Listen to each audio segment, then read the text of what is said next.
I'm Tavis Smiley. Should not be reserved just for a privileged few. It is a skill our world desperately needs in every community, at every table. So I'm pleased to announce the Founding Members Scholarship Program for my online course, The Art of Conversation, in 4 different categories. The Community Builder, for those who serve others, the Rising Voice for emerging communicators, the Bridge Builder for underrepresented perspectives, and the Determined Scholar for those facing financial hardship. If finances are the only barrier between you and this training, well, let's hurdle that barrier. We're accepting applications right now at TavisTalks.com. That's TavisTalks.com. The priority deadline is February the 10th. So visit TavisTalks.com right now and let's build this table together. On and on and on and on.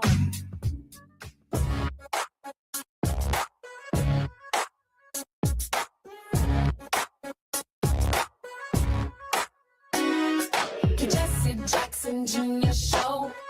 Oh, oh, oh, oh, the Jesse Jackson Jr. Show. Oh, oh, oh, the Jesse Jackson Jr. Show. Oh, oh, oh, the Jesse Jackson Jr. Show. Oh, oh, oh, come on and talk with me. Come on and listen to me. Come on and talk with me. Come on and listen to me. Maybe LA. Top 1580, download the app.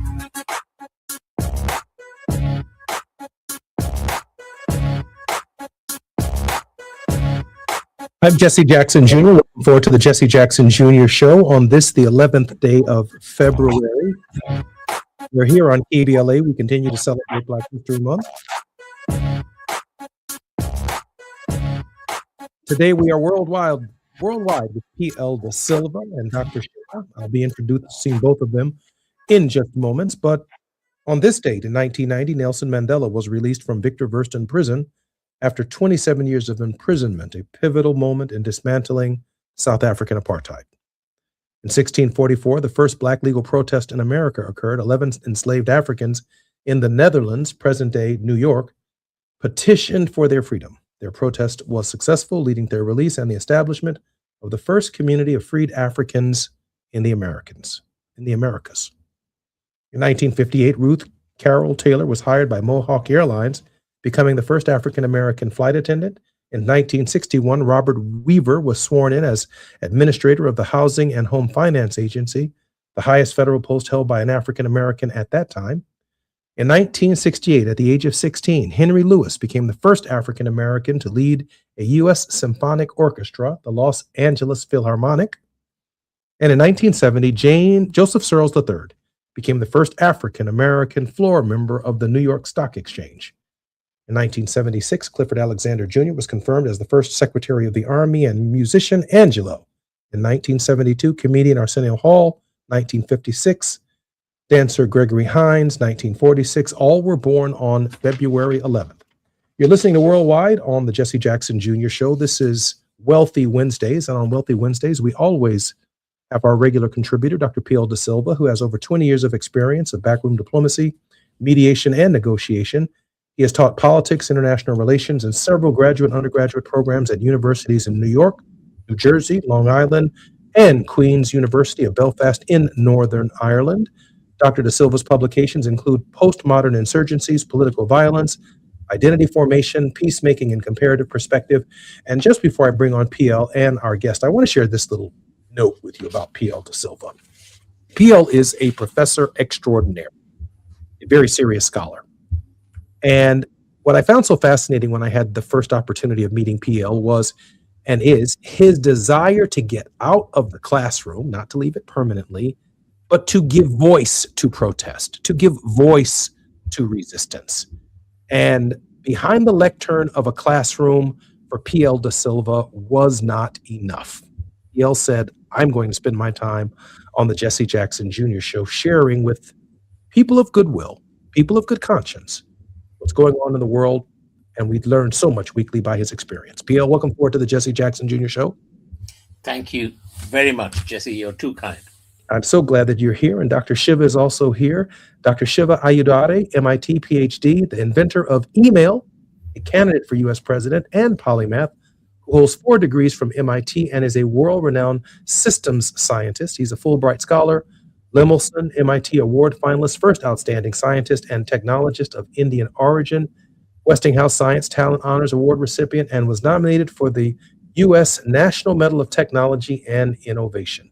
In 1982, the U.S. government recognized Dr. Ayudare as the inventor of email by awarding him the first copyright for email at a time when copyright was the only way to protect software inventions. Dr. Shiva, welcome forward to the Jesse Jackson Jr. Show.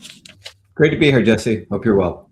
I think, PL, I want to start with Dr. Shiva on this question of the U.S. role in the world, in part, in large measure, because of the very nature of the alienation and the mismanagement of our diplomatic affairs in the country. We have about 1 minute and 45 seconds before we come forward. I know we'll pick up on this and other questions, but Dr. Shiva, can you speak to us about U.S. alienation? Well, I think the United States, Jesse, I think we spoke briefly about it before. And we have to differentiate the United States from the people versus what I call the swarm, the billionaire swarm. Their interests are very different than the working class in the United States, which is essentially imperial domination. And they've taken 2 tacks to do that.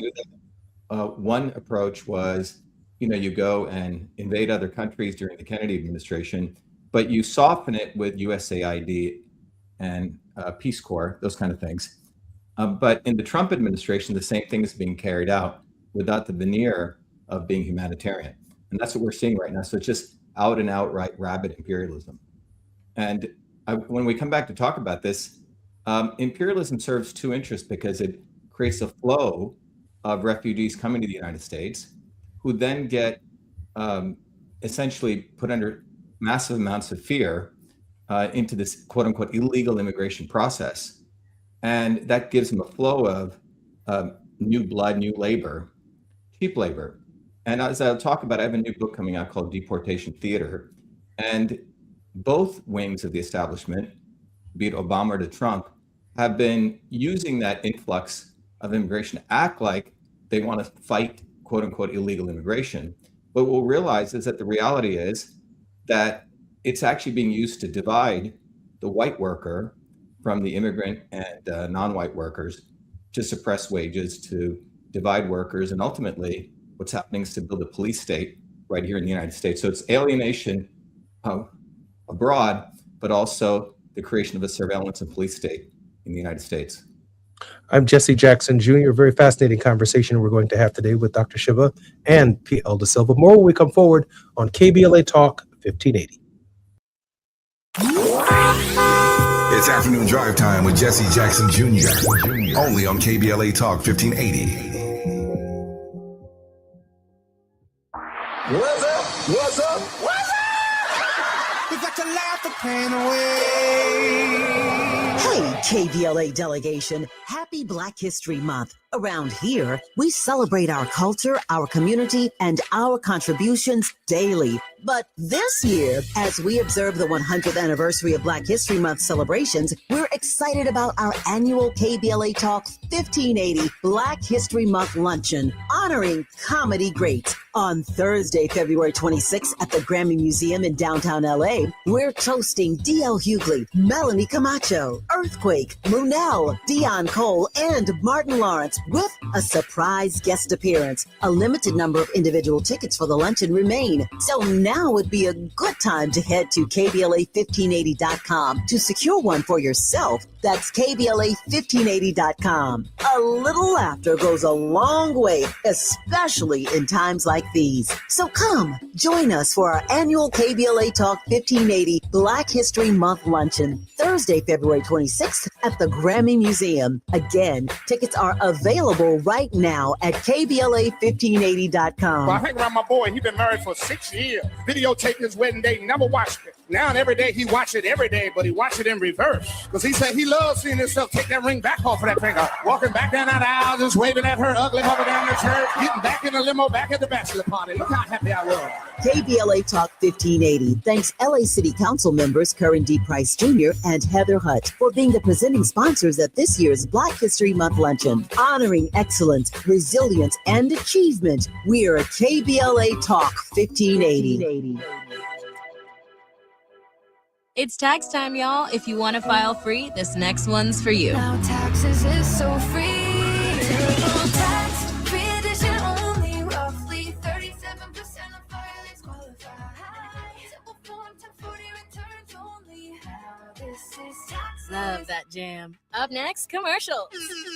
And to get TurboTax free edition, see if you qualify at turbotax.com/free. No schedules except for earned income tax credit, child tax credit, student loan interest, and Schedule 1A. Small businesses are the heart of America. But you don't have to go it alone. As the nation's largest nonprofit resource of expert business mentoring, SCORE has helped millions of entrepreneurs build their businesses for free. Get the connections, education, and guidance you need with SCORE. We're ready to help. Find a mentor today at score.org. Now back to more of Jesse Jackson Jr. on KBLA Talk 1580. The Jesse Jackson Jr. Show. The Jesse Jackson Jr. Show. The Jesse Jackson Jr. Show. The Jesse Jackson Jr. Show. King Volley, drop the beat. Come on and talk with me. Come on and listen to the beat. Come on and talk with me. Come on and listen to me. KBLA Talk 1580. Download the app. It's Wealthy Wednesdays on the Jesse Jackson Jr. Show right here on KBLA Talk 1580. Please download the app for KBLA Talk 1580. Our very special guest on Wealthy Wednesdays worldwide with P.L. De Silva is none other than Dr. P.L. De Silva, and he's brought with him Dr. Shiva Ayyadurai, a MIT PhD and the inventor of email. And just before the break, Dr. Shiva, we were talking about imperialism, and I think you suggested that imperialism by definition creates fear abroad, which creates an influx of immigrants domestically, but then terror here at home once they do come to these shores, I guess because of the black and brown nature of their skin, they're easily identifiable, leads to cheap labor. Can you further expound upon that? Yeah, I think if you really look at this, Jesse, one of the important things is that both wings of the establishment are funded by a billionaire trillionaire swarm. And people want to understand that, then go to shattertheswarm.com, where I define this decentralized multiracial group of elites. And in the United States, you have about 900 billionaires. That swarm funds and makes money off the military industrial complex. So that's one way that they make wealth, which means their wealth is directly tied into having continual imperialist wars. So these imperialist wars take place, and that billionaire swarm obviously gets very, very wealthy. If you just take California, a blue state, it's got 199 billionaires. And that's a blue state. And if you look at Texas and Florida, let's call that Texas, Florida, a red state, that has about 200 billionaires. The combined wealth there is close to about 3.7 trillion. That swarm makes significant money through funding and making investments in the military industrial complex. Now that leads, as I stated earlier, to refugees coming in. As you said, non-white immigrants who come in and under tremendous pressure.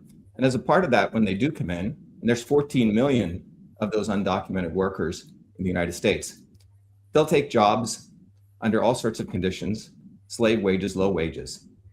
And what's fascinating is the billionaire swarm funds, be it Obama to Trump, to try to talk tough on immigration. So that tough on immigration, if you really look at the data for the last 30 years, and if you actually look at it, the evidence is there, at best, 1% to 4% of these quote unquote illegal immigrants are deported. And there's various things we could talk about, the nuances. Trump did about 4%, Obama did around 4%.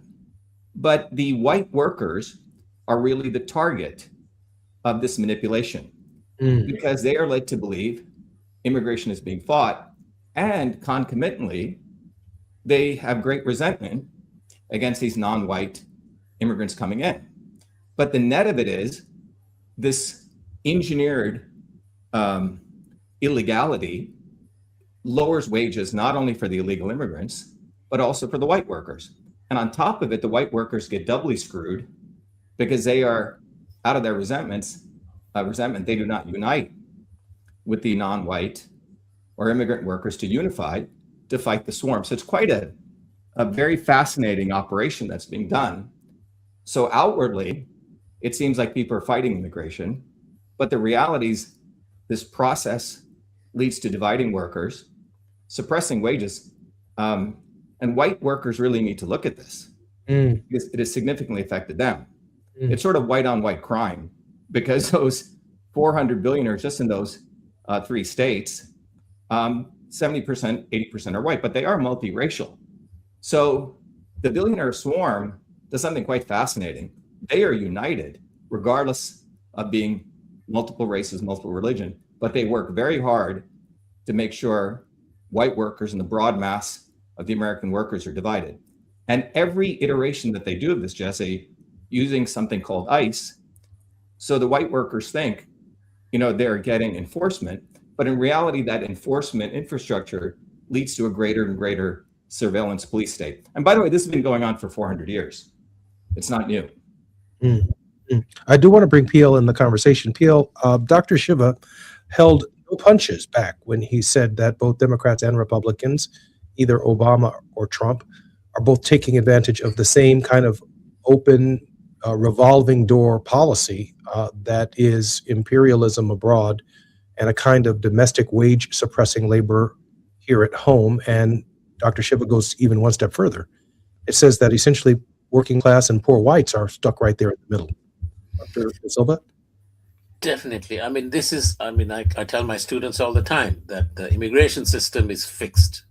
It's fixed to bring in, immigrant labor, and they use the term illegal. And these people work for a pittance. And you look at all the construction jobs, don't listen to me, just look at all the construction jobs.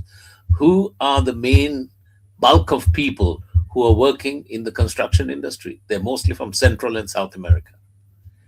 And this is a huge issue, and it's not something that's going away. So the slave trade has been supplanted by bringing in immigrants. As Dr. Shiva said, you create a ruckus in Central America, South America, and you have all these refugees coming in, Afghanistan, Somalia, wherever, right? And this is the bulk of the working labor force in the United States. And it's we don't have the slave trade anymore, but we have illegal migration. And look at all the people who are also making money from these privately owned, jails and penitentiaries. The sheriffs are involved, the CBP is involved, ICE is involved, the judges are involved, everybody's elected, everybody gets a backhander. Somebody should do a serious, thorough forensic investigation of all the corruption involved, the racism and the class warfare that Dr. Shiva talked about, race and class, and the complicity of the authorities, of people who have power along the border and in places where migrants are locked up, and to see how the owners of these mechanisms of power, the levers of power, are making money hand over fist and getting rich, literally over the backs of poor people. I'm thinking in this moment that that there's also an education gap, Dr. Shiva, between working class whites who've not graduated from college, have had no formal institutionalized education and training, who this part of the dialogue and conversation about the revolving door of imperialism isn't something that they've given much thought to. It just boils down to them that there is a South American coming to the United States that somehow is displacing them. Or what Dad said in 1984 and 1988, he talked about a campaign for public office in North Carolina. I think it was the Harvey Gantt for Senate campaign. And Harvey Gantt was actually winning in that race. He was winning Dr. Da Silva on all of the Rainbow Coalition platforms, reaching out, urban, rural, Greensboro, Charlotte, Winston-Salem, winning the big cities, doing a lot of work. And Harvey Gantt was just that kind of guy. He was the mayor of a major city in North Carolina. And in the last 3 weeks, I think it was Jesse Helms, who put up a commercial of two white hands shaking hands. And then all of a sudden, a black hand comes, and it's a black hand shaking the white hand. And the insinuation was that if you elect Harvey Gantt, your job is going to become or be taken by a black man, and you're not going to get the opportunity. That Harvey Gantt is a threat to the deal that we have to keep you employed. And that's called the strong black hand theory. Harvey Gantt ran against that, but that was the negative attack ad that was used on him.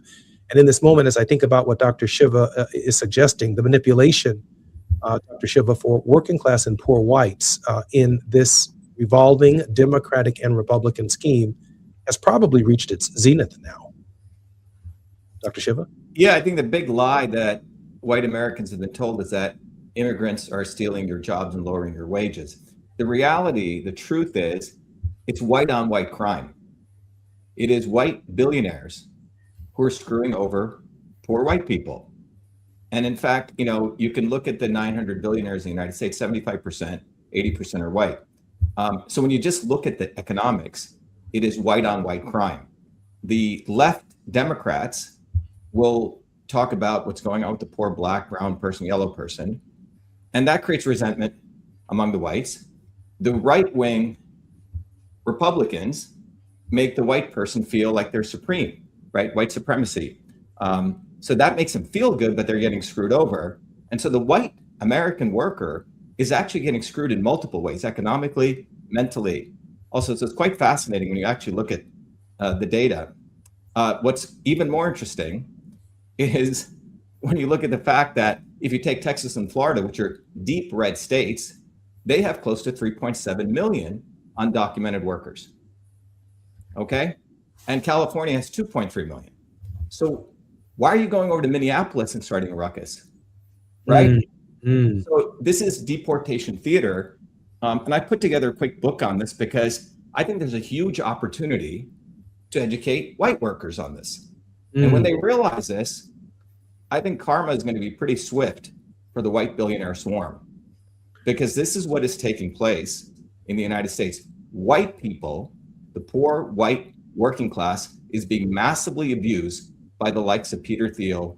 And by the way, Elon Musk talks a big game as though he's against illegal immigration, but through subcontractors, that's how, the allegations have come out. That's how undocumented workers were used to build facilities in Texas for him, as well as Jeff Bezos, both sides. So that when you really just look at the data, construction, 40% of, if you look at Texas construction, illegal immigrants, 50% of farm workers, California, 65% of hotel workers in Florida. So the entire operation, by the way, if you got rid of all the undocumented workers in the United States, it would be far greater than the recession of 2008. So there's no interest that the billionaire swarm, red or blue, has in ever addressing the immigration problem. So why the blue states? Why the blue states? Why are they here enforcing immigration and not enforcing it in areas that are far closer to home? Well, the enforcement issue is all theater. So Obama was called deporter in chief, if you remember, right? He did it as a nice office manager, very diplomatically. Okay, Trump just does it as a movie director. Okay, just different tactics. Oh wow! We should have taken. Oh wow! One is a movie director and one is just a great manager. Exactly, but at the end of the day, they were both funded by the same billionaire swarm. If you look at the Uline family, they talk a big game against immigration, but their operation is run, needs illegal immigrants. So basically, the billionaire swarm just funds either wing at the White House to perpetuate this myth that they're fighting immigration just to keep the white working class appeased. But the reality is the entire US swarm economy would completely collapse if you actually enforced quote unquote immigration. But what it's doing is look, when my dad came here from India, which is again a country that was suppressed by colonialism, the best minds left. My dad was a great engineer. He was being paid 1/3, Jesse, of the wages of his white counterpart. Okay? Now he took it because it was better being here than going to India. But ultimately, even his white counterpart, who mentally thought he was better than my dad, his wages are suppressed. So if he was making $13,000 a year, the other guy's making 30, well, maybe their wages really should be 80 or 90 if they both united, in a broad workers' movement, with true bottoms-up unions. But that's the end goal, to ensure that the white worker, the brown worker, the yellow worker do not unite. And if you look back at, I think, 1600s, there was a time when black workers and white settlers united, and that was called Bacon's Rebellion. And since that time, racism has been engineered. It's weaponized to make sure the broad working class never unites against their real enemy, which is today the billionaire swarm. I'm Jesse Jackson Jr., listening to the Jesse Jackson Jr. Show on KBLA Talk 1580. Dr. Shiva Ayurade is our very special guest on Worldwide with P.L. Da Silva.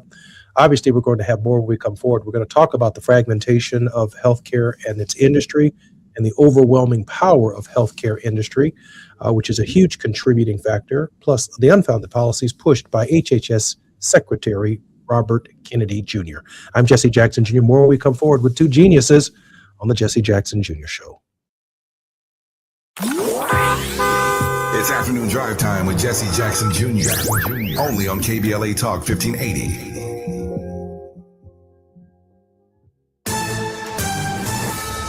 I'm Amber Payton with BIN News Now. Florida police say an attempt to serve a warrant led to an 8-hour standoff in Plantation.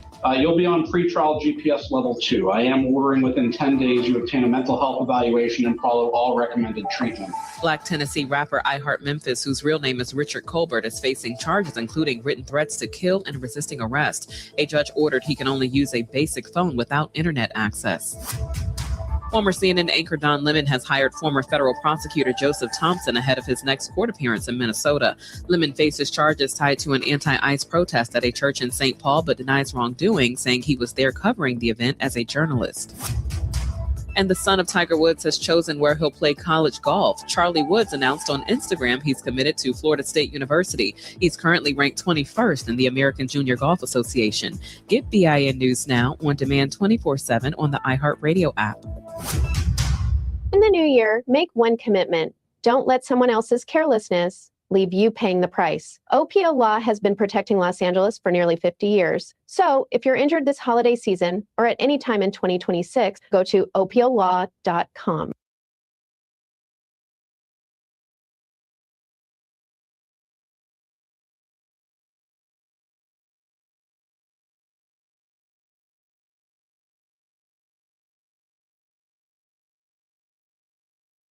In the new year, make one commitment. Don't let someone else's carelessness leave you paying the price. OPO Law has been protecting Los Angeles for nearly 50 years. So if you're injured this holiday season or at any time in 2026, go to opolaw.com. This is the KBLA Sports Minute with Ray Richardson. A couple of significant notes from the Lakers' blowout loss to San Antonio Tuesday night. LeBron missed his 16th game this season because of a sore foot. That means he's not eligible for selection to the All-NBA team after the season.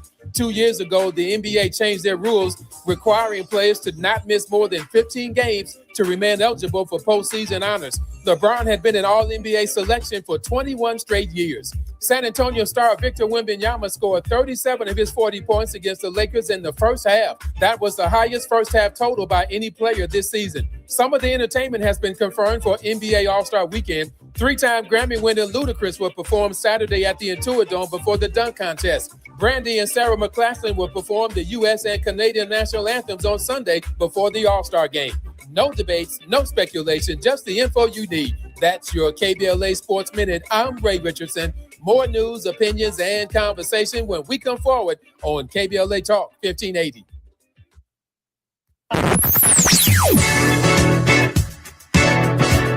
Whoa, whoa.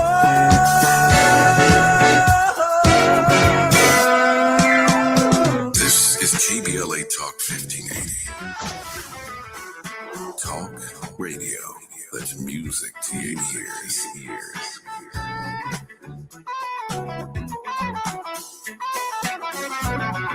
We're unapologetically progressive. KBLA Talk 1580. Hi, I'm Tavis Smiley. The tools to hold a meaningful conversation should not be reserved just for a privileged few. It is a skill our world desperately needs in every community, at every table. So I'm pleased to announce the Founding Members Scholarship Program for my online course, The Art of Conversation, in 4 different categories. The Community Builder, for those who serve others, the Rising Voice for emerging communicators, the Bridge Builder for underrepresented perspectives, and the Determined Scholar for those facing financial hardship. If finances are the only barrier between you and this training, well, let's hurdle that barrier. We're accepting applications right now at TavisTalks.com. That's TavisTalks.com. The priority deadline is February the 10th. So visit TavisTalks.com right now and let's build this table together.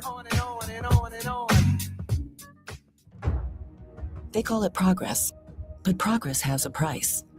Land once held in black hands, taken, stolen, erased. Acres paved into highways, fields burned. Homes replaced by parking lots and broken promises. Every deed lost was a dream deferred. We talk about millionaires, but what about the millionaires that never were? The farmers whose soil was seized, the families who watched their inheritance disappear, the wealth that never had a chance to grow because its roots were ripped from the ground. They took the land, but never the legacy, because the soil remembers, and so do we. Every story matters. Our mission is to collect, preserve, and amplify these stories. If this is part of your family's history, visit blacklandlost.org/share your story and help bring us closer to justice. KBLA Talk 1580, connecting you with the world. African Focus Incorporated is a community-based organization whose mission is to bring Africans and African Americans together, lead charitable initiatives on the motherland, and educate people from all walks of life on the beauty, legacy, and opportunity of Africa's 54 nations. And it's that time once again when African Focus is teaming up with KBLA Talk 1580 for our 8th annual African Focus Trailblazers Tour. Travel with us in 2026 when we're headed to the Southern African nations of Zambia and Botswana for a historical, cultural, and vacation tour led by me, Dominique DePrima, Cultural Ambassador for African Focus Incorporated. Enjoy luxurious accommodations, conscious fellow travelers, shopping, adventures, cultural tours, wildlife safaris, and a giant waterfall, one of the world's 7 wonders, along with a chance to be of service at an orphanage on the continent. Become an AFI trailblazer by exploring the motherland with a nonprofit organization that has members in Africa and America to help roll out the red carpet for you, and together we'll make a difference and have fun doing it. For more information, visit africanfocus.org or call 310-676-7300. That's 310-676-7300 or africanfocus.org. Whether it's stateside or exploring the diaspora, we're with you every step of the way. African Focus and KBLA Talk 1580. Come go with us. You're listening to Jesse Jackson Jr. on KBLA Talk 1580. The Jesse Jackson Jr. Show. The Jesse Jackson Jr. Show. The Jesse Jackson Jr. Show. The Jesse Jackson Jr. Show. King Volley drops the beat. Come on and talk. Jesse Jackson Jr. Welcome forward to the Jesse Jackson Jr. Show on KBLA Talk 1580. This is Wealthy Wednesdays on the Jesse Jackson Jr. Show, and our very special contributor worldwide with P.L. Da Silva and our very special guest, Dr. Shiva Ayudare. P.L., welcome forward to the Jesse Jackson Jr. Show. Thank you, Jesse. P.L., listen, you're noticing, before we get to the fragmentation of the healthcare industry, you're noticing that some things are happening in the electorate. Particularly putting out a state house seat in the state of Louisiana. Exactly. Exactly. So this is what's happening, and this is what I would say the writing on the wall. And if the Republican Party and President Trump are not cognizant or not taking note of it, they will certainly face the reality during the midterm elections. I have said many times that the Republican Party is going to get creamed at the midterm elections. They're going to get smashed. They're going to lose control of the House and the Senate. The point is that whether the Democrats are up to doing what is required of them, or are they going to be no-can-do Democrats? That's the problem. The problem is that both parties are found wanting. Trump and his cronies are egregious, certainly. But the Democrats are not too far behind. They're more silent and not in your face. So let me ask you this question, because I think we can get a lot out of this segment. I'm thinking that people are voting against Trump, and they're not. What I'm hearing you say is that people are voting against Trump, but they're not necessarily voting for Democrats. So say they're wanting, meaning, Peel, what is your best thinking on what the Democratic message should be in this environment? We need good people like yourself, to come into Congress and to make a change, that we will have progressive people who cannot stand what's happening to this country, and that they will band together and be united. That's very important, to fight the swarm, as Dr. Shiva has been saying. But if there's no unity, there's no strength for the fight. So I appreciate the endorsement, but I'm going to press you, PL, because I'm just a personality, and there are a number of personalities running in 435 congressional districts across the country. and hundreds of other local races. What is the message? Is there a unifying message? I mean, I'm not discussing the Democratic Party's talking points, but the Democratic Party, as you correctly observe, is only a few points higher than the Republican Party, which isn't saying very much. We've heard Mamdani in New York talk about affordability. We saw the candidate in New Jersey and the candidate in Virginia also make the case for affordability. But affordability can quickly become a cliche that's not tied to, I'm hearing you say, authentic leadership and authentic personalities of what? Teachers who need to run for higher office, of parents and mothers who are experienced. Students, lawyers, I mean, all of the above. But what's most important is that we need a manifesto, a proper platform, a plan of action. You saw what the Heritage Foundation did, preparing the way for the Trump, dictatorship, I would call it now. The Democrats don't have anything near that sophisticated or in-depth. And we need progressive Democrats running that, and not the same old tired Democrats that we've been seeing on our screens over and over again. Dr. Shiva, let me just say this, because I'm in total agreement with PL that we need an alternative. Whether we like it or not, there is going to be a new president in 2028. At least we hope there will be, unless Trump cancels the election or finds a way to stay in power, which would be abysmal. I'm wondering, and I think we're going to have to come to some terms, that there is going to be an imperial Democratic presidency. There just is. Because to undo the Trump era is going to require some unilateral actions just to return to normal, PL. This is not incrementalism, what he has done in the first year. And the first year of a Democratic administration, rehiring people, reestablishing institutions of education, of USAID, of the soft power. I mean, these things are going to require a bull, if you will, in a glass factory in the Washington that Trump has created in order just to right the ship. But I don't see any Democrats on the horizon, Dr. Shiva. And I know that you're mounting a campaign for presidency that's going to come to the White House with an alternative to what we're hearing. Dr. Shiva? Yeah, two things, Jesse. My position on this actually started in 1984 when your dad ran, if you remember, in the Rainbow Movement. And then he was in many ways forced by the Democrats, right? Because Reagan was a bigger threat, right? So the movement was in many ways put on the back burner by the force of the Democratic swarm at the time. But my view was it is bottoms up movements. See, let's go back to fundamentals. What has ever changed the world? It has always been bottoms up movements. When you're born into this world and you come to a point and you realize you don't like the way things are, the swarm, the establishment, only gives the young 20, 18-year-old two choices. Go run for Congress, right? The electoralism, or become a lawyer and fight. Now, I've done both, but to the extent you do both, if it's not done with a bottoms-up movement, you're going to be compromised. So in Massachusetts, we ran, initially against Elizabeth Warren, then we ran as maverick Republicans. Both wings of the establishment didn't like us because we were independent. But by running, we exposed a lot of things.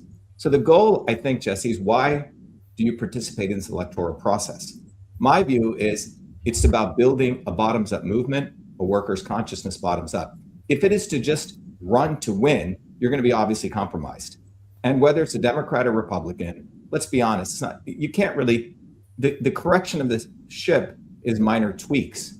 We're realizing what's occurring with the Epstein files. Both wings were involved with this guy, okay? It's a swarm. And they bring us into their theater of left and right. But the only way things have ever changed, if you look at the great upheaval of the 1800s, the bottoms-up movements in the 1900s, most people don't even know that 4 American workers were hanged in the United States for fighting for the 8-hour work day in 1886. And it is those movements that gave rise to any of the gains that we had. It was not, it wasn't FDR that, helped workers. It was bottoms-up movements, which put the fear of God into those in power. And what we're witnessing with Trump is the Democrats have capitulated. There is really no agenda, right? Right, except a few things. So it was very easy for Trump to galvanize people. And I think this was by design. So there's no quote unquote correction here, except building a bottoms-up movement with fundamental principles. Now, we've been doing that here and globally, and we call it truth, freedom, health. You have to integrate, and I think this will lead probably into the health issues. There has to be real freedom of transferring information, matter, and energy at a broad level. But fundamentally, how do you actually do real science, and how do you get to real health? These are the fundamentals, and it cannot be done top down anymore. I'm Jesse Jackson Jr., listening to the Jesse Jackson Jr. Show. More with our very special guest, Dr. Shiva Ayyadurai and P.L. De Silva, when we come forward. While you're stuck in traffic, we can at least bring you up to speed on the news of the day. You're listening to Jesse Jackson Jr. only on KBLA Talk 1580.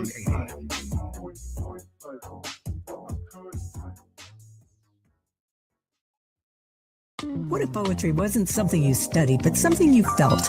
Poetry for the People, the June Jordan Experience, is now live at the Fountain Theater in Los Angeles, celebrating the life and legacy of June Jordan, visionary poet, activist, and truth teller. This vibrant musical experience brings her words to life with rhythm, joy, and power. Directed by Raymond O. Caldwell and featuring music by her longtime collaborator Adrian Torf, it's joy as resistance, love as liberation, and poetry for the people. Tickets are on sale now at fountaintheater.com. That's fountaintheater.com.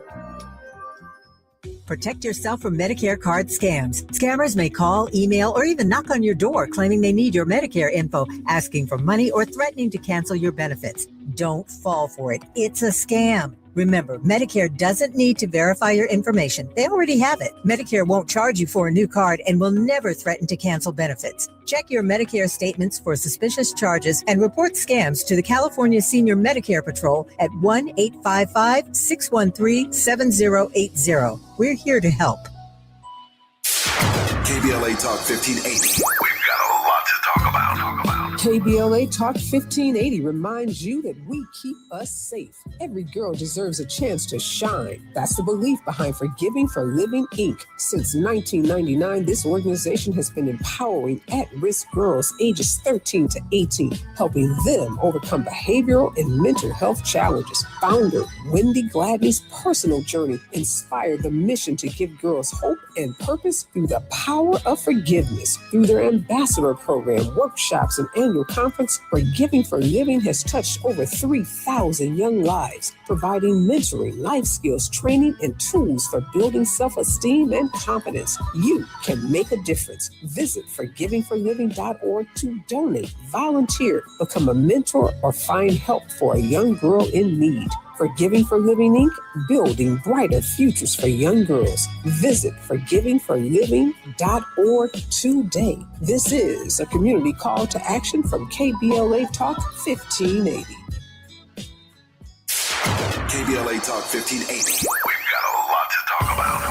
KBLA Talk 1580, connecting you with services and solutions. The Autopsy Initiative provides a second autopsy free of charge for victims' families who have lost their loved ones due to a police-related death. The services offered through the initiative include the completion of a second autopsy, disclosure of preliminary findings, and a final autopsy report.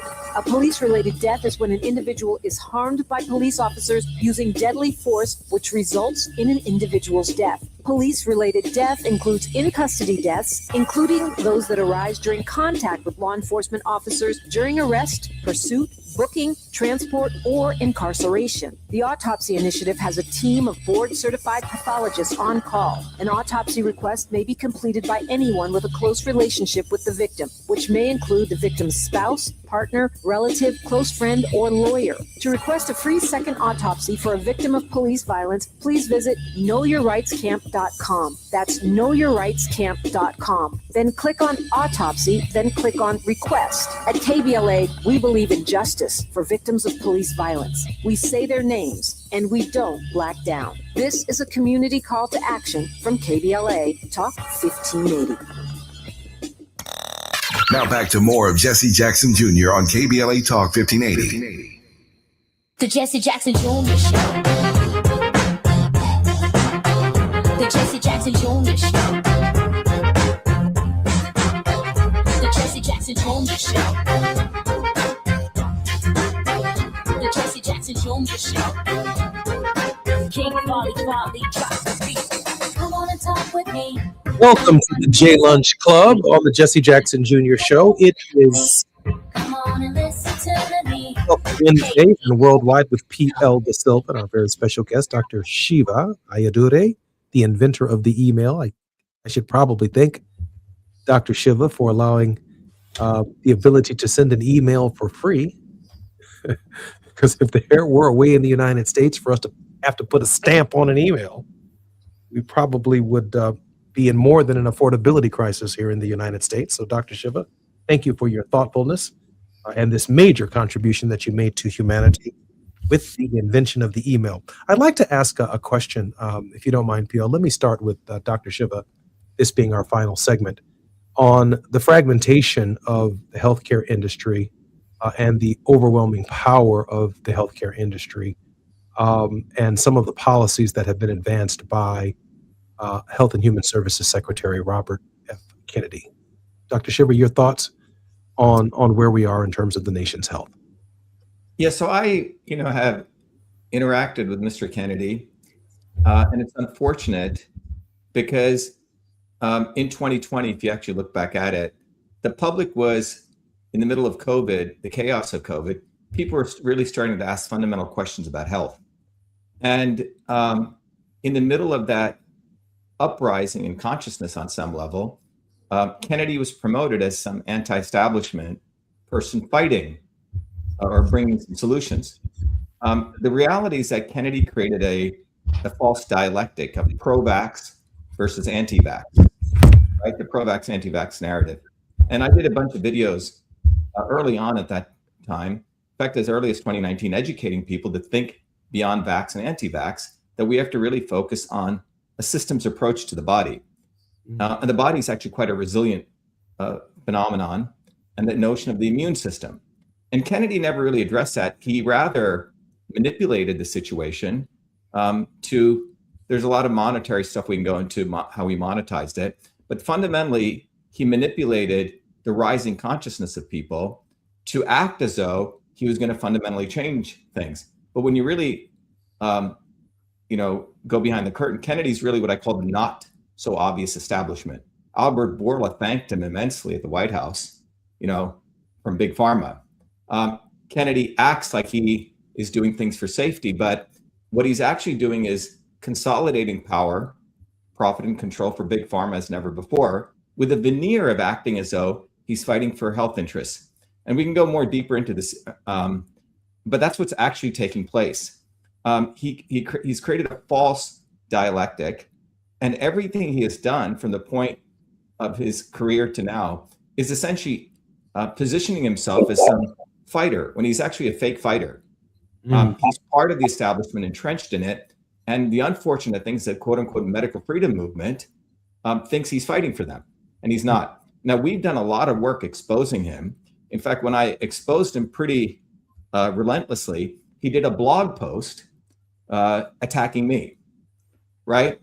And if we can go into it deeper, but this guy is completely part of the establishment. He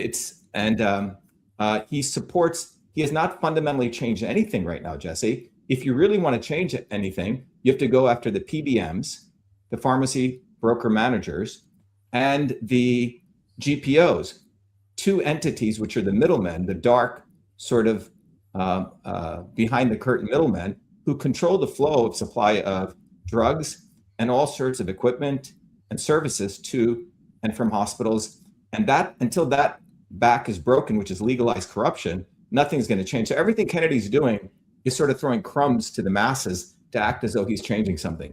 And in that sense, it's worse than what was before because people think change is occurring, when in fact what he's doing is consolidating power for big pharma, big hospitals, as never before. That's what's fundamentally taking place. Thank you for sharing.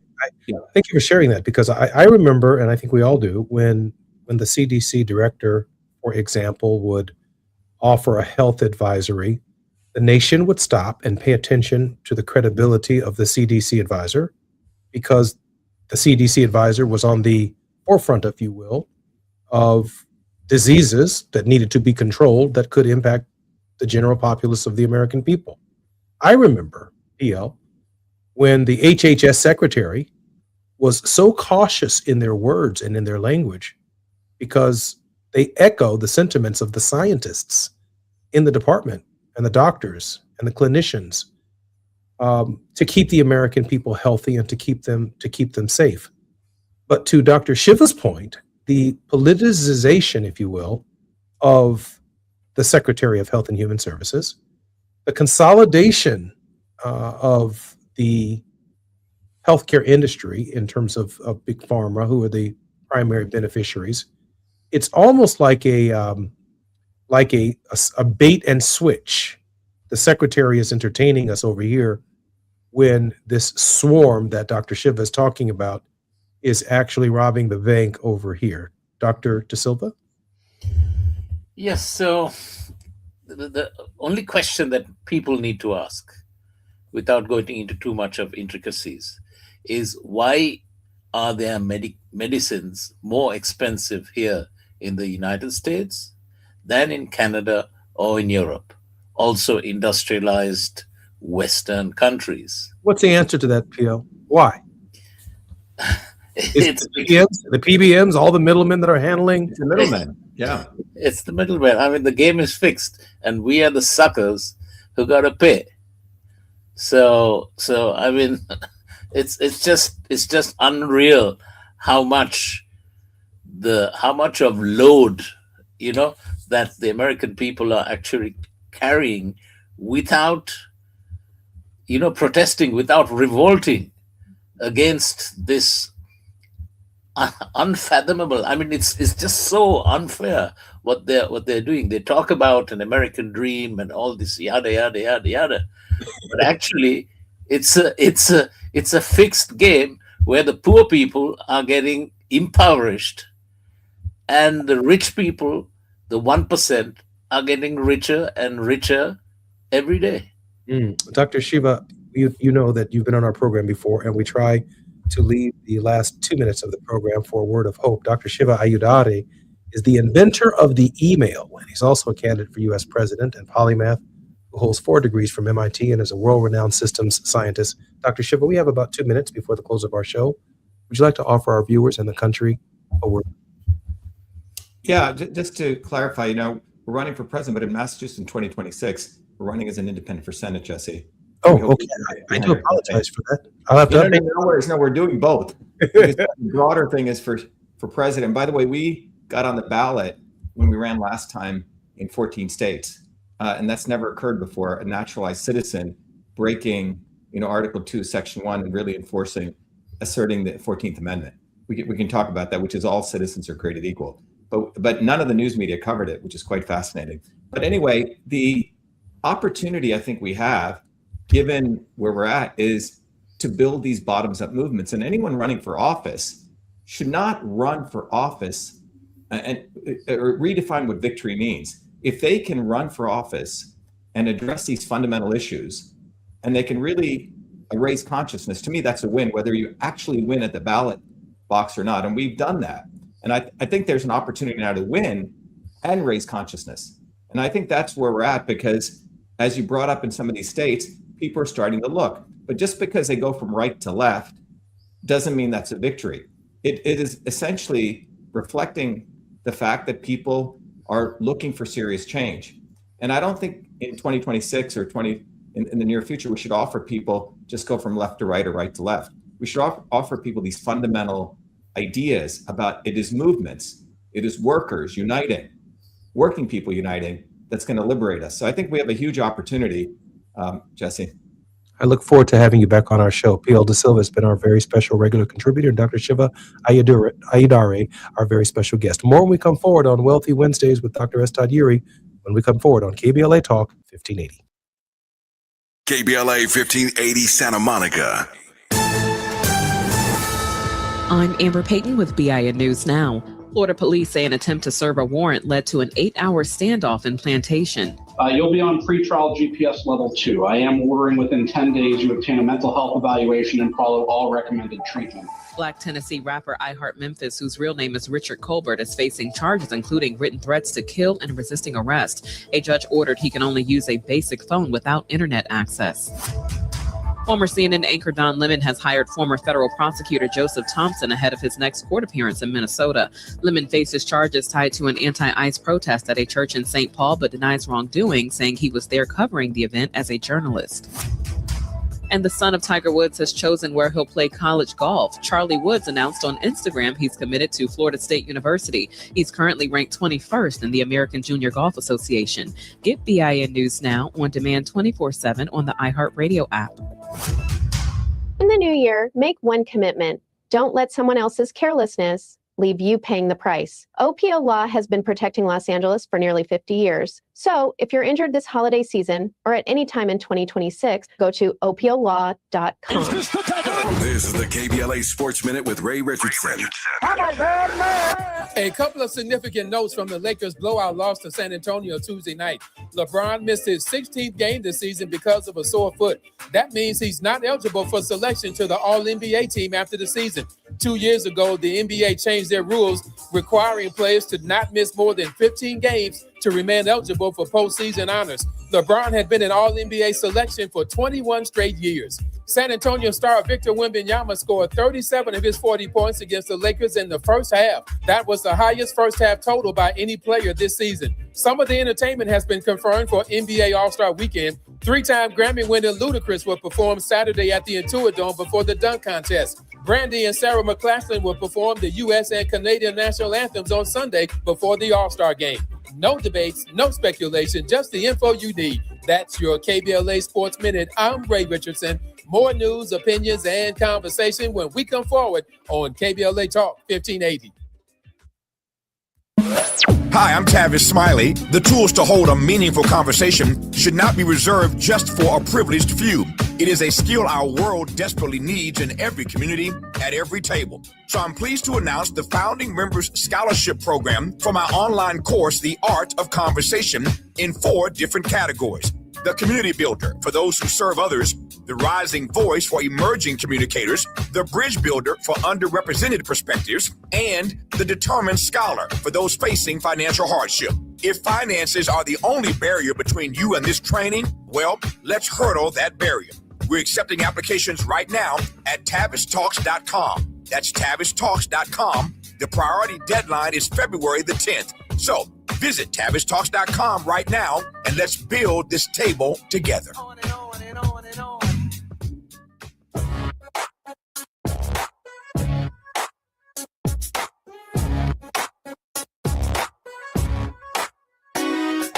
Jesse Jackson Jr. Show. The Jesse Jackson Jr. Show. The Jesse Jackson Jr. Show. The Jesse Jackson Jr. Show. Come on and talk with me. Come on and listen to me. Come on and talk with me. Come on and listen to me.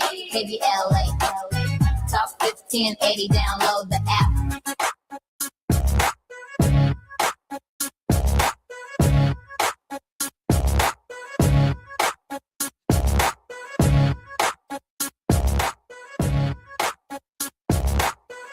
I'm Jesse Jackson Jr. Welcome forward to the Jesse Jackson Jr. Show. It's Wealthy Wednesdays and the politics of our faith with Dr. S. Todd Geary, who is joining us on our show.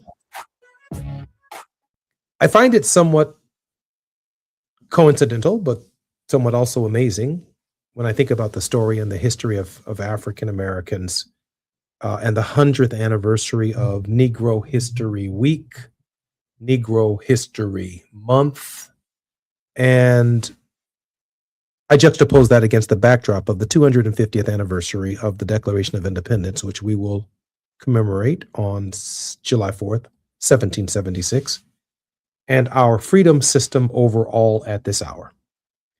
Got so much that I want to talk about with Dr. S. Todd Geary. Dr. Geary is one of our great contributors on the Jesse Jackson Jr. Show, and I'm particularly honored that he will be, again, joining us momentarily. But think about that. That's at least 176 years that African American history was not celebrated in the United States. Now, we were here.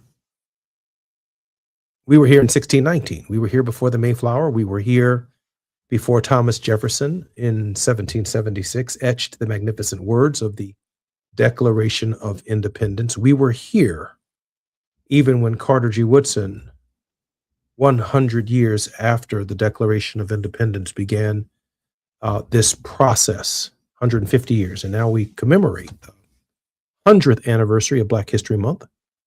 A pivotal point of reflection for all of us is the Negro's contribution through that history.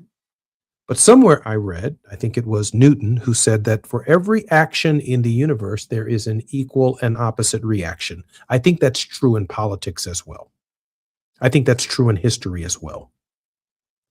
If you peel back the onion of American history, almost every pivotal moment in the nation's history, the Negro's story was pivotal in the decision-making of that which formed the nation itself. When we think about the earliest political parties, slavery was a factor. In the three political parties that included the Federalist Party, the Whig Party, and the Democratic Party, and of course the consolidation of the various parties until 1854, the Republican Party of 1854, that led to the nomination and the election of Abraham Lincoln. But with that said, I can think of no one who can contextualize who we are as a people better at this hour than Dr. S. Todd Yeary. Dr. Yeary, welcome forward to the Jesse Jackson Jr. Show on KBLA Talk 1580. Always good to be with you, trying to figure out how to get in front of this green screen, but we're gonna work it out. Dr. Yeary is the principal of the Yeary Firm, a Maryland-based litigation and government relations firm, and also serves as the senior pastor of the Douglas Memorial Community Church of Baltimore and affiliates. Dr. Yeary is also the former chief executive officer of the Rainbow Coalition, the international human and civil rights organization founded by my father, the Reverend Jesse Jackson. Dr. Yeary's work includes having served on the national board of the National Action Network from 2015 to 2021. That is the organization founded by Reverend Al Sharpton, and a number of other community organizations that he works on. So it positions his life very well in the movements of the 21st century and its leadership. Dr. Yeary, welcome forward once again to the Jesse Jackson Jr. Show. Well, Wednesdays I look forward to, because we get to talk about the things that are important to not just our community, but the human family. Dr. Yeary, your thoughts on a couple of things. One, the president is increasingly unhinged. It's becoming increasingly clear that, at least from my perspective, that the Congress of the United States is going to have to take some kind of action to remedy or to address constitutionally the president's mental state. The posting of the flyer with the former First Lady and President of the United States certainly suggest, Reverend Yeary, some kind of degeneration. When you're a bigot, there's no such thing as degeneration. So, it's kind of what you expect. After a while, you wonder what might be next to allow the president to really kind of outdo himself. It seems like he's having a competition of one, and every opportunity he gets, he tries to lower the bar. And so we've seen that in terms of the posting of this video that supposedly comes with some blaming of a staffer, but he's not going to apologize for it. And it's just kind of on and on and on. It is as if we did not know in advance that this was who he is. If we did not see how he behaved as a businessman in New York, that somehow or other this leopard was going to change his spots simply because he spent more time in Washington and in the Southern White House down at Mar-a-Lago. It's just not going to happen. And the fact that he is doing so much so quickly should not shock. It should concern all of us, but it shouldn't shock any of us. Dr. Uri, my brother called me about an hour and a half ago, and I praised him for an amazing prayer that he gave at the prayer breakfast, which was a classic moment of prose. I asked Jonathan, Congressman Jonathan Jackson, the distinguished gentleman from the 1st Congressional District of Illinois. I asked him, what did Donald Trump say to you after you prayed for him and you dressed him down? He said, man, that was a great prayer. And he shook his hand. And then I said, well, did the White House call you afterwards and get back to you? He said, no. I said, well, they didn't say anything. He said, no, he posted something about the president and his wife. That's what he did. And then he disinvited Governor Wes Moore and a number of other governors to meetings. So he's been full out meltdown since I prayed for him with a liberation theological prayer. I'm Jesse Jackson Jr. When we come forward, Dr. Uri is in Baltimore, Maryland. He works there. His church is there. And I want to hear his take on what it means for the president to disinvite his governor and Wes Moore, whom he knows personally. More when we come forward on KBLA Talk 1580. I'm Jesse Jackson Jr. It's afternoon drive time with Jesse Jackson Jr. Only on KBLA Talk 1580. What's up? What's up? What's up? We got to laugh the pain away.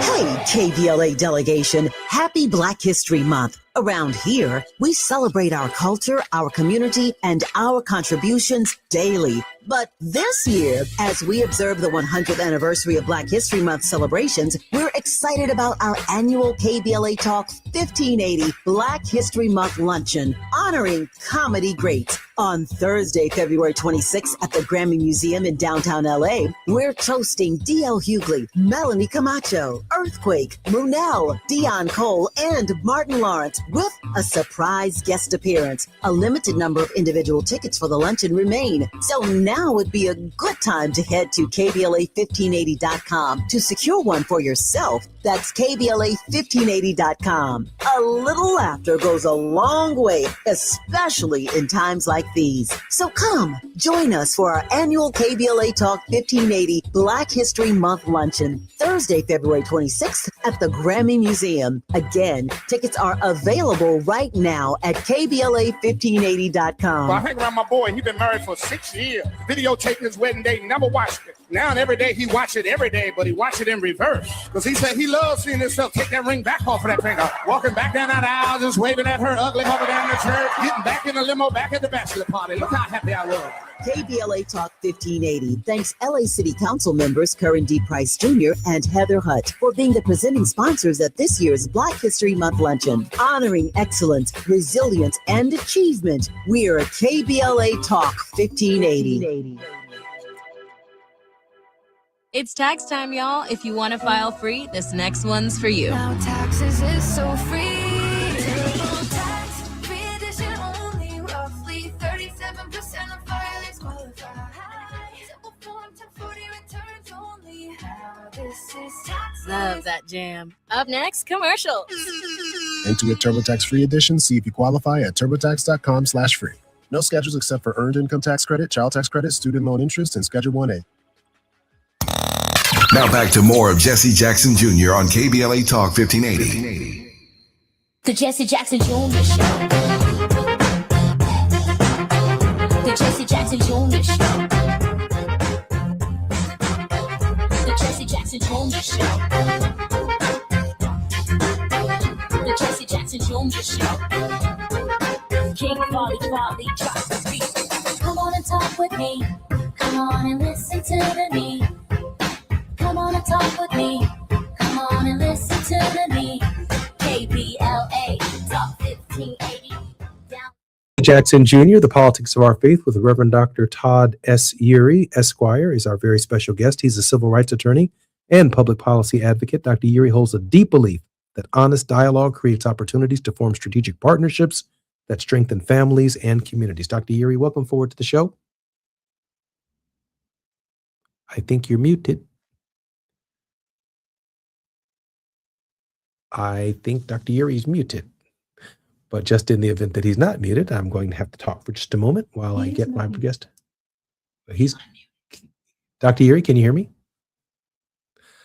I think Dr. Uri might have to go out and come back in. So with that said, I was profoundly disappointed that the President of the United States, who has these annual meetings with the leaders of the 50 states, the governors, would disinvite the Democrats. Now, of course, I expect him to disinvite the Democrats, right? But this idea that the chief executive of the nation believes in alienating some states and some governors, not allowing them to fulfill their functions to participate in our broad union, which is under the umbrella of the Constitution of the United States, as well as the umbrella of his leadership as President of the United States. And so when I see the disinvitation to the governor of Maryland to not be invited to the White House, to not just socialize, but to share from the perspective of the Marylanders the concerns that they might have about the State of the Union. Our very special guest in this hour is Dr. Yeary. Dr. Yeary, your governor was disinvited to the White House. You've got to have something to say about that. Yeah, there's a lot to be said about that. It is not, again, surprising, but it is disappointing. And with no explanation, right? You just you do whatever you feel in the moment. I think what we see in terms of his conduct actually aligns very nicely with what you mentioned about your brother, the congressman. I sent him a text. I said, you know, I wanted a copy of that good prayer that he prayed in front of all of the evangelicals that were in the room, because I need to know how to get me a good amen on Sunday morning. He did that thing, man. Listen. What do they say? Have a little talk with Jesus makes it right. And so he's there. I think those two scenes, one an issue, but certainly Governor Moore has been very clear on his response, and it appears that all of the Democratic governors are not going. Which was kind of the last thing I saw maybe this morning. But I believe that when you're almost 80 years old, you're set in your ways. You're not going to teach an old dog new tricks. The old trick of a generation plus ago now, probably 2 generations ago, if we're counting 40-year windows of time, we have stepped back into a period where the dinosaurs have come to life. And so while we're having a racial Jurassic Park moment, I think what we are reminded of is that serious leadership has to remain focused in the face of the offense of racist responses. You're saying something. We see it from President Obama. We see it from Governor Moore. We have to straighten up our backs and not get caught up in the fact that a clearly and overtly racist president is doing clearly and overtly racist things. Your Honor, let me share with you a conversation I had earlier in the week with Reverend Terry Hord Owens, who had a guest stepping in for the show, and also I discussed with other guests earlier in the week. I know some Republicans who are decent people. I've worked with Republicans when I served in the House of Representatives. I've known conservatives my whole life. I don't see them any differently than I see myself. I treat them as my neighbor as best I possibly can, and I believe they respect and treat me the same. But I tried this week to separate Donald Trump from the Republicans that I know and put him in a category all his own. And scripturally, I arrived at Legion, that he has many different spirits, but he's one. And that spirit emanates even in the very physical odor that emanates from the man. He has a smell. He has a disposition. He has a hygiene lower than most standard. It's personal. He is racist to the Obamas. He is sexist to Black women and to other women. He is deeply troubled by a Department of Justice investigation into Jeffrey Epstein. He is greedy. He is gluttony. He is I, me, my. There are legion is I don't know Republicans or Democrats who are legion, but the president is for me increasingly scripturally multiple personalities, multiple spirits, all in one. And you can almost anticipate every single day that there's some kind of lashing out of a different spirit, a different energy, whether it's by tweet or social media, or whether it's just general offensive responses. Reverend Uri, if you could just comment for a moment on Legion. There are a couple of things. One, Legion, because scriptures say there are many of us. Legion is also a military term. That this warfare, as you often point out, is indeed spiritual. There's a fight going on. And what is clear is that what is needed is a good old-fashioned exorcism for the soul of America, because we're possessed. Yeah. Right? Now, the flip side of that is you have Legion on one hand. And as you were talking, I said, it also feels like the 7 sons of Sceva. Well, if you recall, when they came across the possessed man trying to cast the demon out, they called on Jesus, the one in whom Paul believes, because the evangelical right clearly has an infatuation with Jesus, but what they need is an introduction. Well, and since they've not yet met him, they really don't know how to model themselves after him. You would not come after the poor, the alien, the widow, the orphan, and just make rich people richer, because there's a conversation that Jesus has with the rich young ruler who asks, "What must I do to inherit the kingdom?" And Jesus says, "Don't cut your taxes, go sell what you have and share it."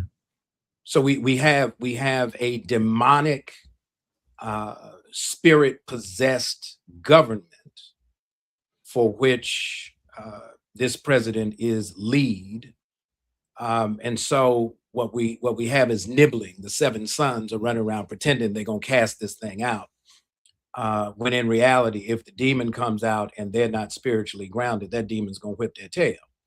And so I think that's why they keep accommodating this craziness. Look, anytime, for whatever it might be, I'm not buying everything that she's selling, but anytime Marjorie Taylor Greene figures out that, the head spinning around 3 times on the swivel, even though she's got, her stuff and, green stuff coming up, when she figures it's time to get out of here, it's like when we used to go to the movies and sit in the back and we would yell at the screen because we knew what was coming, and we would say, "Don't open that door.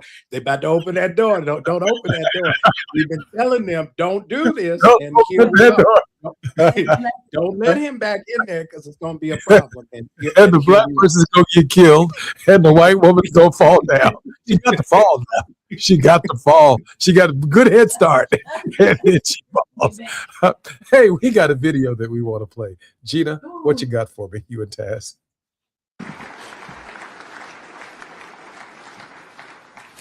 Congressman Jonathan Jackson. Imago Dei, and we always be reminded we are made in the image of God. In the Latin Verbum Dei, and we also be reminded that we ask for the word of God. Our good and gracious God, we pray for the health and deliberations of the President of the United States. And we pray that you would be the final arbiter of whatever decisions he endeavors to make. That you would increase the stature of his wisdom, because without you, none of us can adjudicate the overwhelming details of leadership and life. Today we pray for America, and we pray for all parliamentarians around the world.